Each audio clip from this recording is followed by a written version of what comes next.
नमस्कार। कभी सोचा है कि कोई भी नई दवा जो हम तक पहुंचती है वो असल में लैब से लेकर हमारे घर तक का सफर कैसे तय करती है? आज हम इसी बेहद दिलचस्प सफर को समझने वाले हैं कि आखिर ये दवाएं कैसे जांची और मंजूर की जाती हैं। तो यही है हमारा आज का सबसे बड़ा सवाल। ये पूरा विश्लेषण इसी सफर को समझने के बारे में है, जहां विज्ञान, नियम और सबसे बढ़कर इंसानी सुरक्षा, ये सब एक साथ मिलकर काम करते हैं। तो चलिए इस सफर की शुरुआत करते हैं और सबसे पहले मिलते हैं इस कहानी के हीरो से, जिसका नाम है इन्वेस्टिगेशनल न्यू ड्रग, या शॉर्ट में कहें तो IND। तो ये IND आखिर है क्या? देखिए, ये बस एक ऑफिशियल नाम है उस दवा का जो अभी अपनी परीक्षा दे रही है, खुद को सुरक्षित और असरदार साबित करने के सफर पर है। जब तक US food and drug administration, जिसे हम सब FDA के नाम से जानते हैं, उसे हरी झंडी नहीं दे देता, तब तक वो इन्वेस्टिगेशनल ही कहलाती है, मतलब जांच के दायरे में। और यहाँ एक बहुत दिलचस्प बात है। नई का मतलब हमेशा ये नहीं होता कि दवा अभी अभी लैब में बनी है। सोचिए, एक दवा जो सालों से हाई ब्लड प्रेशर के लिए इस्तेमाल हो रही है, अगर कोई कंपनी उसे अब एंग्जाइटी यानी चिंता के इलाज के लिए टेस्ट करना चाहे, तो उस नए इस्तेमाल के लिए वो पुरानी दवा भी एक इन्वेस्टिगेशनल न्यू ड्रग बन जाएगी। अच्छा, अब इससे पहले कि हमारी ये दवा अपना सफर शुरू करे, उससे एक बहुत बड़ी इजाज़त लेनी होती है, और वो इजाज़त मिलती है US food and drug administration यानी FDA से। और ये इजाज़त मिलती है एक IND एप्लीकेशन के जरिए। इसे हम एक तरह से मिशन का पूरा ब्लूप्रिंट कह सकते हैं। दवा बनाने वाली कंपनी, जिसे स्पॉन्सर कहते हैं, ये पूरा प्लान FDA के सामने रखती है। उन्हें यह साबित करना होता है कि उनकी योजना एकदम पुख्ता है और इंसानों पर ट्रायल शुरू करना पूरी तरह से सुरक्षित है। FDA को मूल रूप से 3 बातें जाननी होती हैं। पहला, ये दवा आखिर है क्या, इसमें क्या क्या मिला है, इसकी डोज क्या होगी। दूसरा, स्टडी का प्लान क्या है, मतलब क्या हासिल करना चाहते हैं, ये कितना लंबा चलेगा, नियम क्या होंगे। और तीसरा, जो शायद सबसे ज़रूरी है, अब तक के सबूत क्या कहते हैं, मतलब जानवरों पर जो स्टडी हुई है उससे इसकी सेफ्टी के बारे में क्या पता चला है।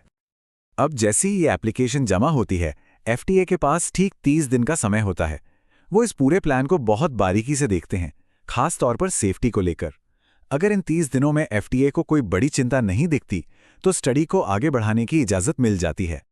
हरी झंडी मिलने के बाद दवा अब अपनी सबसे बड़ी और सबसे मुश्किल चुनौती का सामना करती है, इंसानों पर होने वाले 4 कठिन परीक्षणों की एक सीरीज, जिसे हम क्लिनिकल ट्रायल्स के नाम से जानते हैं।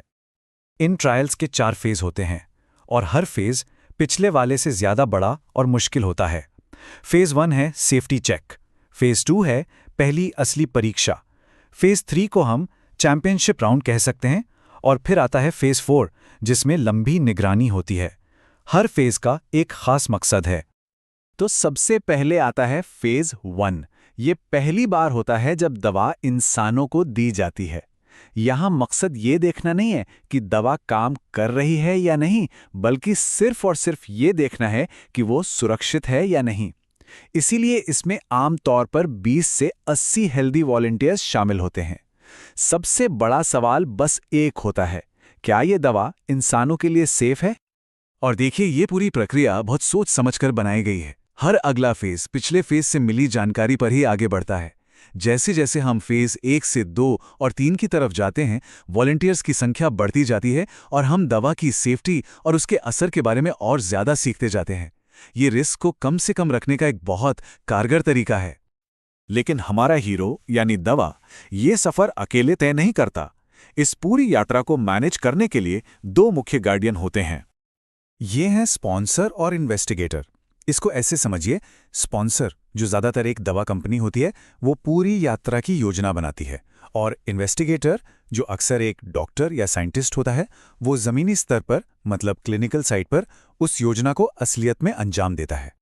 और ये स्लाइड उनकी जिम्मेदारियों को बहुत अच्छे से दिखाती है। स्पॉन्सर का काम है सही इन्वेस्टिगेटर चुनना, उन्हें सारी जानकारी देना और पूरे प्रोसेस की निगरानी करना। वहीं इन्वेस्टिगेटर का सबसे बड़ा काम है ट्रायल में शामिल लोगों के अधिकारों और उनकी सुरक्षा का ध्यान रखना, उनसे सहमति लेना और हर चीज का सही रिकॉर्ड मेंटेन करना। ये एक तरह का चेक एंड बैलेंस सिस्टम है, ताकि सब कुछ सही तरीके से हो। तो सवाल उठता है कि इस इतनी लंबी, जटिल और खर्चीली प्रक्रिया से गुजरना आखिर जरूरी क्यों है? इसका जवाब सिर्फ एक शब्द में है, भरोसा।